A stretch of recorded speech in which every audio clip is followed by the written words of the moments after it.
So what is your name? My name is Jim Korney. And why did you join the Navy? I joined because it was at that time where there was a demand for military people. And I made a good choice by joining the Navy. And was your first ship the Emmons? Yes. Yeah, I went to a boot camp in Newport, Rhode Island. And then from there the Navy sent me to a powerhouse school in Boston, Wentworth Institute. So I graduated from there, then I went aboard ship. Well, I had to go to New York,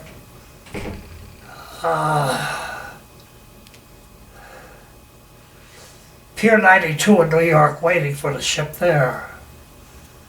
Well, eventually it ended up I had to go into Boston, where the ship really arrived. And I went aboard the ship there. And what was your job on the Emmons? What were your responsibilities? I worked below decks in the engineering spaces in a forward fire room, which is the boiler room. And where did the ship travel to? Where are some of the places that you went? Well, we left Boston and we went to Newfoundland and did some maneuvers up there with other ships. And after that, came back to Boston. Then the next trip, shortly after that, we went to England, to parts of England. And we were there for a couple of months, doing some exercises. After that was over,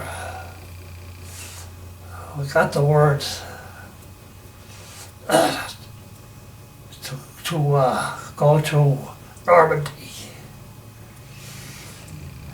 Well, we started out, for whatever reason, whether it was the weather, we came back, and then the following morning we went out again to Normandy. And we were patrolling the coast as shore bombardment, firing at the beach. We're working with Army and naval spotters that were giving us targets.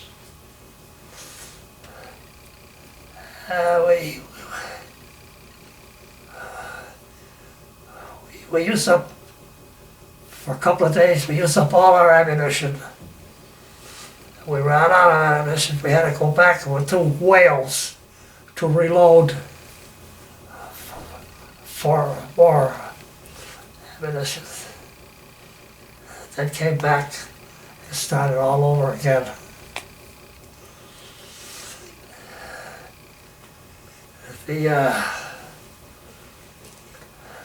The landing party, the Army and the people that are going in, the first two waves, it was terrible. And they're in bad shape. The Germans were firing at the incoming, our troops going in. And the Coast Guard were bringing their ships and bringing the Army people in for landings. And the Germans were concentrating on them, although they fired some at us. Fortunately, we never got hit. But after that, we went back to England. And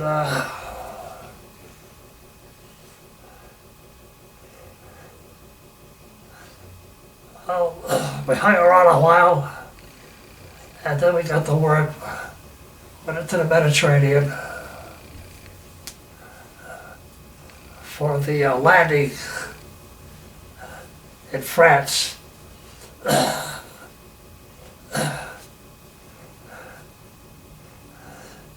So we, with the other ships in our division, moving in, were firing at the German gun emplacements. Spent there going up and down the beach,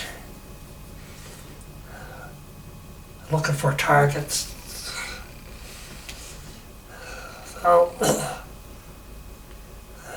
meantime, for whatever reason, we came out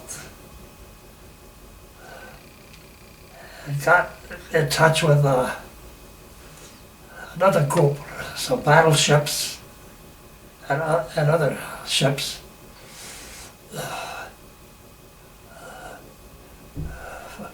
Firing at Cherbourg. The Germans had big guns up there at Cherbourg. And they were firing down, and our battle wagons were firing up there. And we're laying a smoke screen to cover up the battleships. We were there for a day or two. Excuse me. Then, after that was over, we went back to England.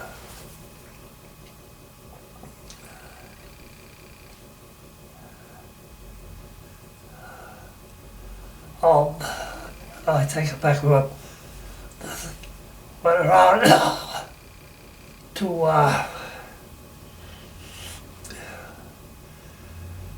some British ships were sounding, looking for German submarines.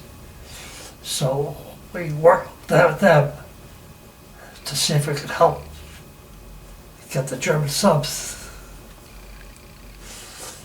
And they had one cornered off the coast of Spain and France.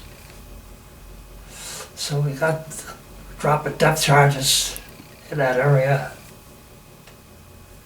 Must have damaged them because they came to the surface. So the other ships and ourselves, we fired at them, got rid of them.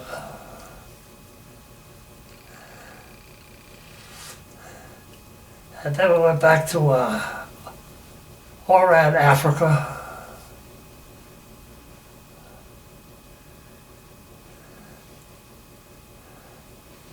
Then the British had another sub cornered up in the Baltic Sea. So we got to work to see if we could help them. So we went up there and made contacts. We dropped the depth charges. But after that, after another day or so, all the contact disappeared. We came back to Iran.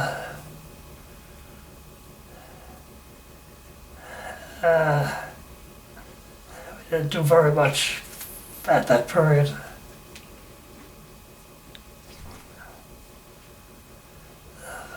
I think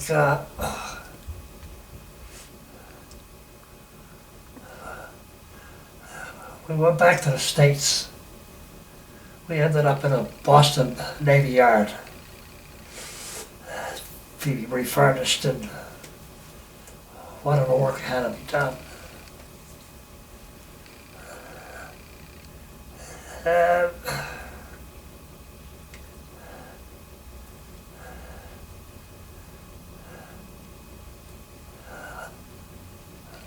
Then we had to go down to South America. We left Norfolk, Virginia, and went down to South America to help escort the battleship in New Jersey when President Roosevelt was making that trip to be with, in,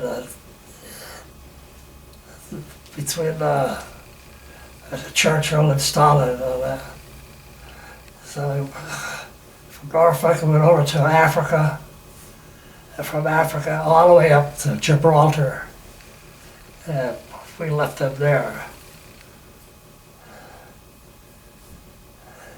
Let's see.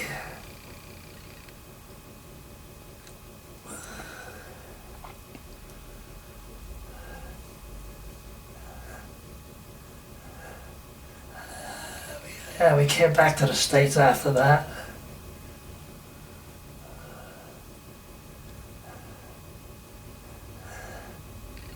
And then we went down to Panama.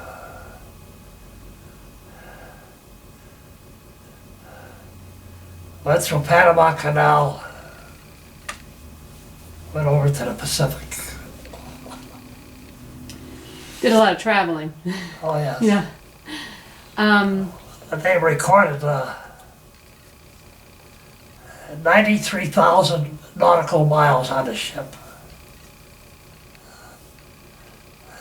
Well, we got over to San Diego, did some touch up there, and then we left San Diego, went out in Hawaii, and we were there for a couple of days. Next thing we know, we got orders to go out further. And we stopped at the small island of Ulithi and another island, Enewetak. Then from there we went out to Okinawa. So, do you remember where you were, what you were doing when that attack first started at Okinawa? Yeah.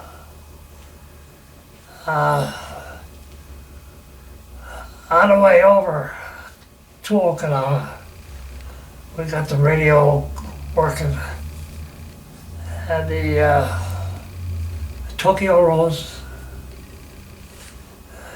tell us on the radio,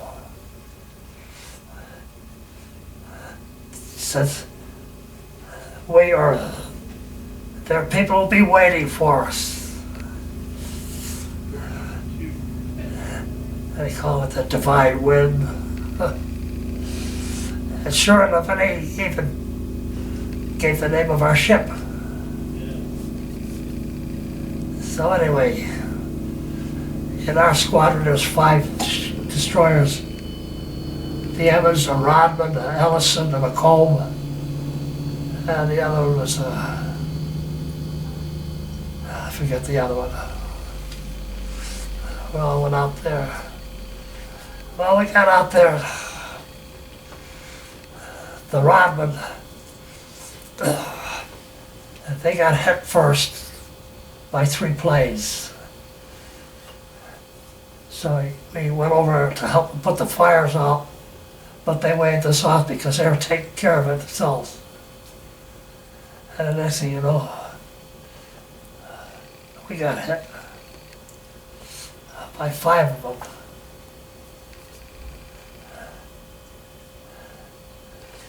Two of them in a fantail at the rear end of the ship. That knocked our power off the propellers. So we're almost dead in the water. And the other 3 hit on both sides of the bridge.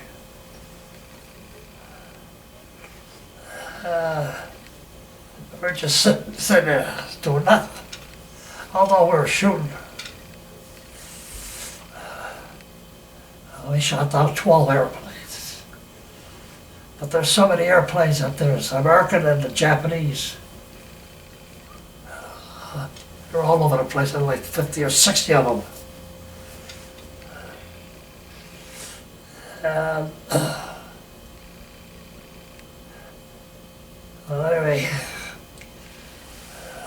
hatchway when one of the planes hit. Concussion. Blew the hatch open. And so I was there, so I went up there to close the hatch. But opened it up, looked around. Then the guns were firing. It was deafening, you know. And the planes hit at the same time. Well, I took a look around. I said, all planes, all over. So I went back down, closed the hatch. Then on the other side of the ship, there was another hatch, and I had the telephones communicate with the engine room and the bridge. And I got the word that said, we may have to abandon ship. Nothing definite, but so I passed that on to the guys, and we didn't know the condition of the ship, you know. We're still floating.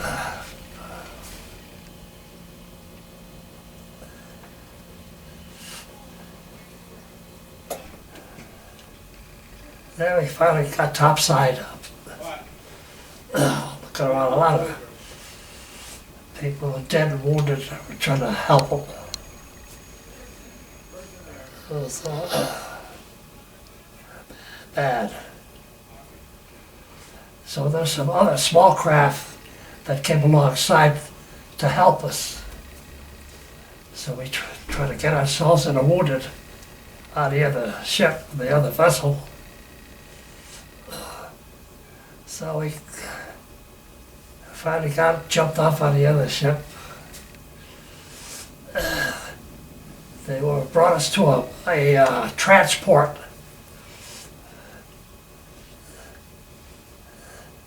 So we got aboard the transport, trying to find a place to sit or hide or whatever. And that night we started heading back home. And it took us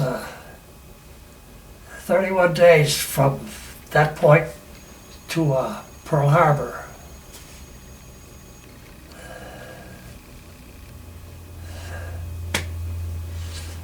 And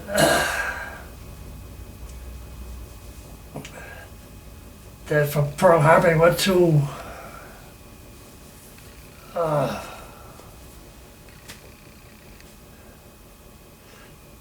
well, we ended up in San Diego. Got a new sea bag and clothing and whatever have you. Went home on a 30-day survivor's leave.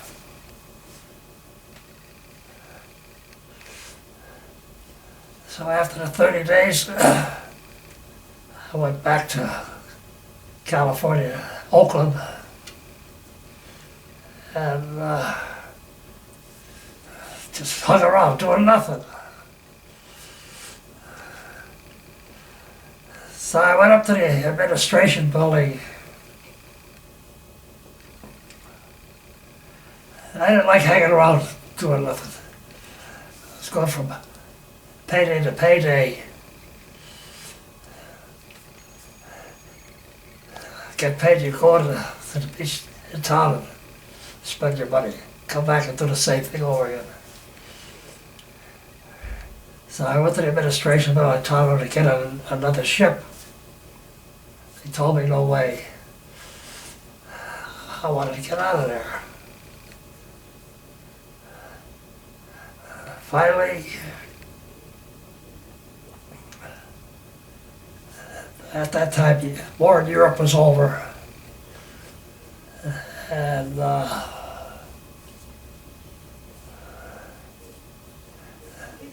then in Japan, they're going down.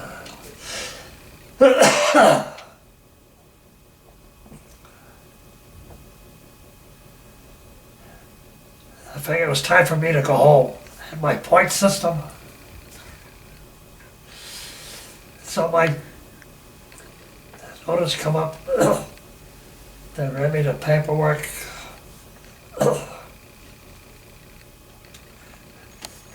Go down and get a physical. Come up here and sign up. You're out. I went home. So you weren't hurt at all during that whole attack? Oh. You know, we lost over 60 people and about 130 wounded.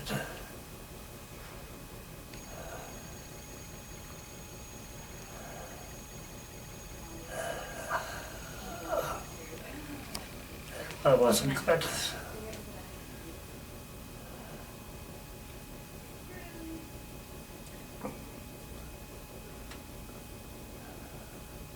These reunions have been going pretty regularly for the last few years, and I know they started years before. Why do you come, and what does it mean to you to see your old crew members? What do the reunions mean to you, and why do you come? The first reunion was in either 44 or 45 at that time. And we've had them in New York, Boston, Pennsylvania, Florida.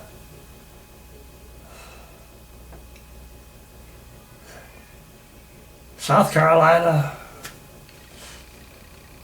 Connecticut. We had first started having them, say, every 5 years, but that didn't work. Then we all got together and said, we gotta have them every year. Because the guys are shrinking. And it's been great.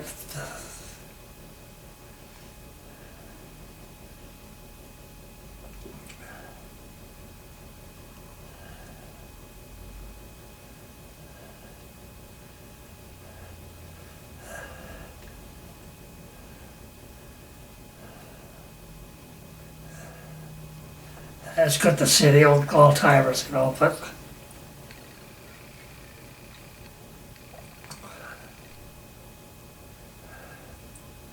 some of them are passing away, and that's we decided to have it every year. And so far it's been working well.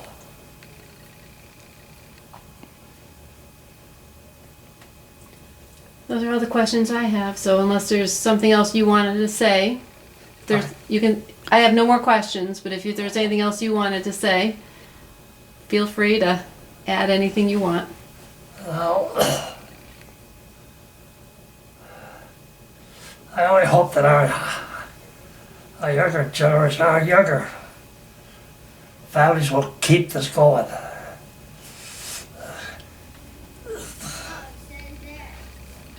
There's a lot of people that don't understand and never follow up or read about, or there's not that much interest with some people as far as World War II went. Not only the Navy, the Army, the Marines, the Air Force. There's so much history there. But like some of the people I talk to, younger people, talk to them about it, you know, they don't have the biggest idea of that era.